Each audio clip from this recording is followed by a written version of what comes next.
Hai, perkenalkan nama saya Melani Sari Putri Borsitorus dengan NIM C1 Channel 23013. Saya dari Universitas Jambi, Fakultas Ekonomi dan Bisnis, jurusan akuntansi. Jadi di sini saya akan memenuhi tugas akuntansi syariah. Di sini saya akan membahas tentang akad-akad dalam ekonomi syariah.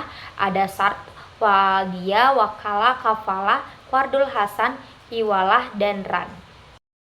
Nah, apa sih latar belakang dari akad-akad lainnya? Ekonomi syariah adalah sistem ekonomi yang berlandaskan ajaran Islam dari Al-Quran dan hadis yang menekankan keadilan, kejujuran, tolong-menolong, serta menghindari riba, gharar, dan masyir. Perkembangannya semakin pesat terutama di sektor perbankan dan lembaga keuangan syariah di Indonesia. Dalam praktiknya, ekonomi syariah menggunakan akad sebagai dasar setiap transaksi agar sesuai dengan prinsip Islam. Beberapa akad yang sering digunakan yaitu syart untuk pertukaran mata uang, wadiyah untuk penitipan, wakalah untuk pemberian kuasa, kafalah untuk penjaminan, qardul hasan untuk pinjaman tanpa imbalan, hiwalah untuk pengalihan utang, dan ran untuk gadai syariah. Berbagai akad tersebut menunjukkan bahwa ekonomi syariah memiliki sistem transaksi yang lengkap dan fleksibel dalam memenuhi kebutuhan masyarakat modern tanpa meninggalkan nilai-nilai Islam. Oleh karena itu, pemahaman tentang akad-akad syariah penting bagi mahasiswa, praktisi, dan masyarakat agar dapat melakukan transaksi sesuai syariah, serta meningkatkan kepercayaan terhadap lembaga keuangan syariah.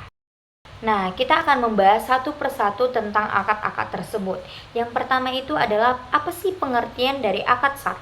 Akad syart adalah kesepakatan dan pertukaran pembelian satuan mata uang menggunakan uang tunai lainnya. Pertukaran jual beli dalam bentuk uang asing dapat dilakukan dengan baik dengan menggunakan standar moneter yang homogen, misalnya rupiah terhadap rupiah, maupun heterogen, misalnya rupiah terhadap dolar atau sebaliknya. Pada umumnya, pertukaran uang dalam buku-buku fik dikenal dengan menggunakan perdagangan bercela logam dengan argentum. Akibat itu, setiap bacaan fik sebagai pengaturan, syarat, dan pedoman pertukaran berlaku juga untuk pertukaran duit arsab. Semata-mata klasifikasinya ditambah dengan eksplisit. Nah, selanjutnya rukun dan syarat syart. Rukunnya itu ada dua. Yang pertama penghibur kontrak, yang kedua itu objek perjanjian. Dan persyaratan akad syart itu ada dua juga. Yang pertama itu uang dari jenis yang serupa, dan yang kedua itu musim angkut atau spot. Apa aja sih transaksi syart? Jenis pertukaran perdagangan yang tidak dikenal ada 4. Yang pertama transaksi spot, transaksi berjangka, transaksi exchange, dan yang terakhir adalah pertukaran opsi. Nah, selanjutnya kita akan membahas tentang pengertian akad wadiyah. Secara etimologi, al-wadiyah berarti titipan murni atau amanah. Wadiyah bermakna amanah. Wadiyah dikatakan bermakna amanah karena Allah menyebut wadiyah dengan kata amanah di beberapa ayat Al-Quran. Wadiyah merupakan simpanan atau deposit barang atau dana kepada pihak lain yang bukan pemiliknya untuk tujuan keamanan. Wadiyah adalah akad penitipan dari pihak yang mempunyai uang atau barang kepada pihak yang menerima titipan dengan catatan kapanpun titipan diambil, pihak penerima titipan wajib menyerahkan kembali uang atau barang titipan tersebut dan yang dititipi menjadi penjamin atau barang titipan.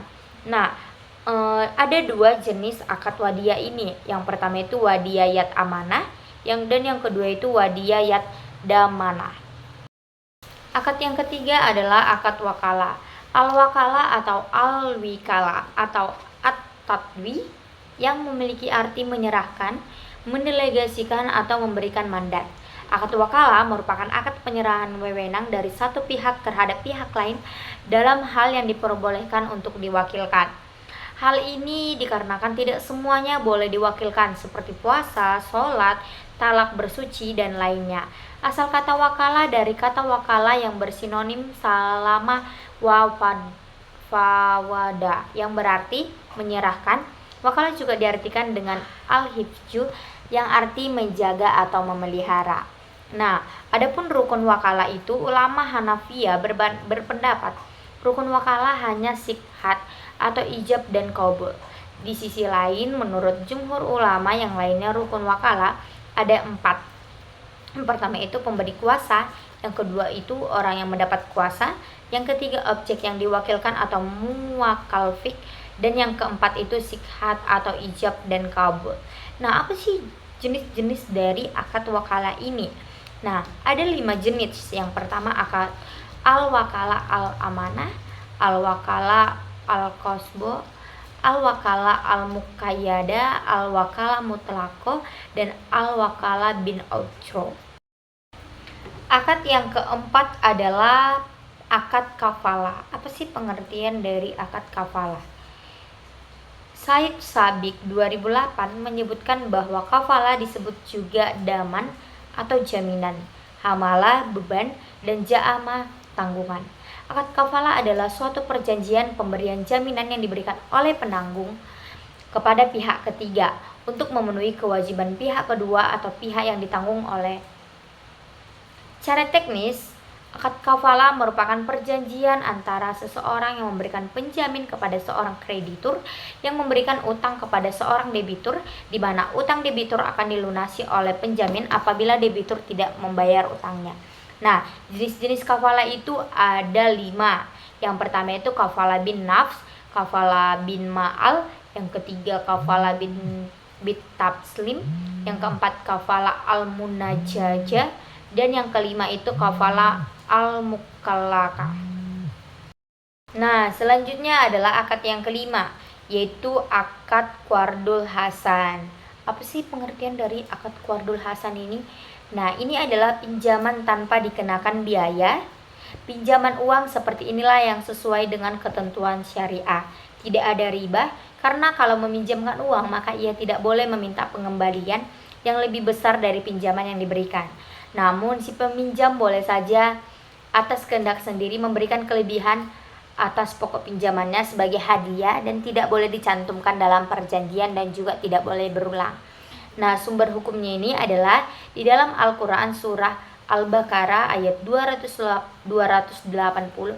Allah Subhanahu wa Ta'ala berfirman, "Dan jika ia, orang yang berhutang itu, dalam kesulitan, berilah tangguh sampai ia berkelapangan, dan menyedekahkannya sebagian atau semua utang itu, lebih baik bagimu jika kamu mengetahui." Dalam Al-Baqarah 280, di dalam hadis Rasulullah Subhanahu wa Ta'ala bersabda yang artinya, orang yang melepaskan seseorang muslim dari kesulitan di dunia, Allah akan melepaskan kesulitannya di hari kiamat, dan Allah senantiasa menolong hambanya selama ia suka menolong saudaranya. Nah, selanjutnya adalah pengertian dari akad hiwalah. Ini adalah secara harfiah berarti pengalihan, pemindahan, perubahan warna kulit, atau memikul sesuatu di atas pundak. Objek yang dialihkan dapat berupa utang atau piutang. Jenis akad ini pada dasarnya adalah akad tabarru yang bertujuan untuk saling tolong-menolong untuk menggapai ridho Allah.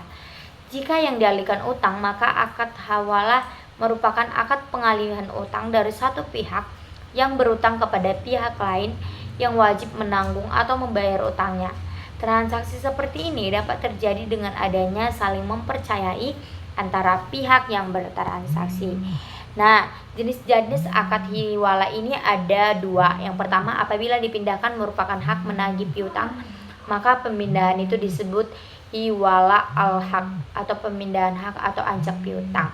Yang kedua adalah apabila yang dipindahkan itu kewajiban untuk membayar utang, maka pemindahan itu disebut hiwala al-dain, pemindahan utang. Nah, akad yang terakhir adalah akad ran. Ran secara harfiah berarti tetap, kekal, dan jaminan. Secara istilah, ran adalah apa yang dengan barang jaminan, agunan, cagar, atau tanggungan. Ran yaitu menahan barang sebagai jaminan atas utang. Akad ran juga diartikan sebagai sebuah perjanjian pinjaman dengan jaminan atau dengan melakukan penahanan harta milik si peminjam.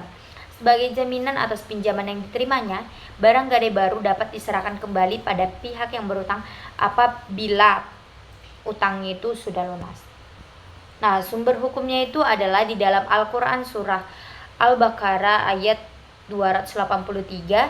Jika kamu dalam perjalanan sedang kamu tidak memperoleh seorang penulis, maka hendaklah ada barang tanggungan yang dipegang.